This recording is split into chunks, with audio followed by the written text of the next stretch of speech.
It's only a matter of time. It's official. McGregor versus Cowboy Cerrone, January 18th, 2020. That's exciting. It's exciting to get McGregor back, honestly. Cowboy's been getting kind of a downward spiral, but he's always fun to watch. But let's face facts. This is probably more of a tune-up fight for McGregor, and I'll tell you why in just a moment. Well, so what's a tune-up fight exactly? Well, a tune-up fight, it's not a guaranteed win. It's not necessarily even an easy fight.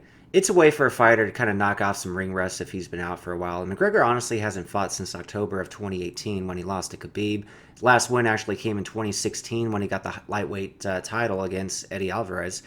But the tune-up fight, it's supposed to be a competitive fight. It's assumed that McGregor would win if everyone's going to go along with that, if this is actually a tune-up fight. But let's not completely discount Cowboy Cerrone. Now he's kind of been on a downward spiral, like I mentioned, but he's always going to be competitive. Even though he did lose his last couple of fights, he lost momentum. But let's face facts, he's on the tail end of his career. What better way to go out than with a huge, massive payday? Watching some recent interviews with McGregor, he's got the passion back. He's got the fire. This isn't about money. He could make money outside the UFC, more money, in fact. He's got the clothing line. He's got the alcohol line.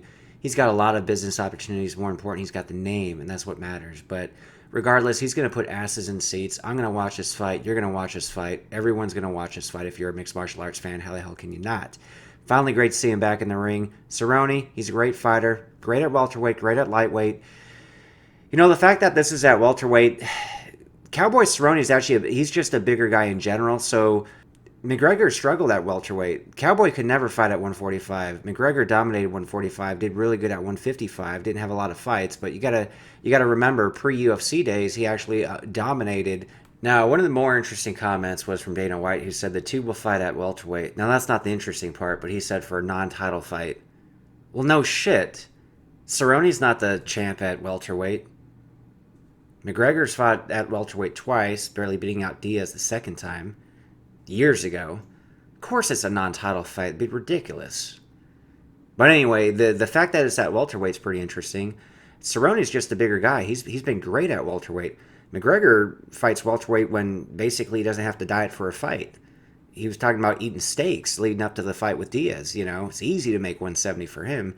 So, you know, weight classes in general, it's usually going to favor the bigger guy. If you're talking about a guy that doesn't have to cut any weight compared to a guy that, granted, Cerrone is really dominant at lightweight, so he cuts a lot of weight to make lightweight. So making welterweight for him is not even going to be that difficult. But just in general, he's got a bigger, longer frame, great ground game, great striking.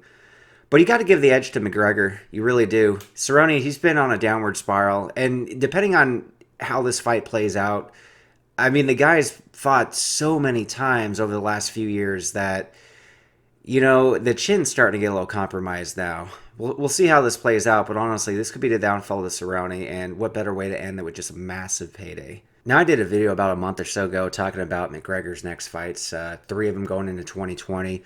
So it's interesting, though, that because at the end of that, his third fight really should have been, still might be, the one versus Khabib. Assuming he beats Ferguson if that fight ever plays out. But anyway, watch my previous video. I'll link it at the end of this, and I talk all about that. But the interesting thing is he really gunning for Masvidal? Because Masvidal's fought lightweight, but Masvidal's been really dominant, really been in the news, and when the 170s, just killing it at welterweight. So McGregor wanting to fight Cerrone at welterweight, he's got more than enough time now if he wanted to make lightweight. So does Cerrone. It's not like this is some last-minute fight. So they're going to do welterweight. That's fine. It just leaves you to believe. Now, if McGregor fights Masvidal next at welterweight, why would he go back down to lightweight? He might as well just go for the title. Because honestly, Masvidal, with the momentum he's going, the dominance, he should get a title shot. He honestly should at welterweight. So McGregor would be deserving of it as well. We'll just see how that plays out. It is kind of interesting, though, because you really think the main fight, the main drive would be to avenge that Khabib loss.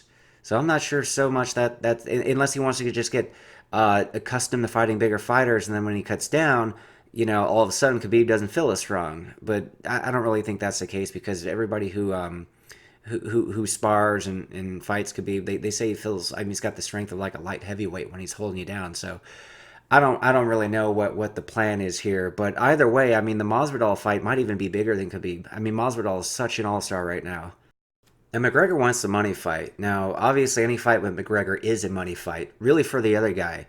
But if McGregor could go against somebody who's got a huge name, a huge momentum going into 2020 like Masvidal, that's just amplified. That just feeds on itself. I mean, you got Masvidal fans, you got McGregor fans, you just got MMA fans in general. That'll be the probably next year the highest viewed pay per view, I would assume, next year at all. Unless he does fight Khabib, then that'll top this. But either way, McGregor's name, UFC pay per view, he's going to dominate again in 2020 by far. Unless for whatever reason Cerrone embarrasses him, I don't see that happening. So, and I like that he's fighting in January. I really think you're going to see McGregor 3 times. I think you're going to see him basically dominate all over again in the mixed martial arts world. But anyway, let me know what you guys think in the comment section. Are you gonna watch the fight? I'm gonna watch the fight. I know Bella's gonna watch the fight. I don't see how you can't watch this fight if you're an MMA fan. But let's face facts. McGregor's next fight's gonna be the really exciting one. Especially if it's against Masvidal.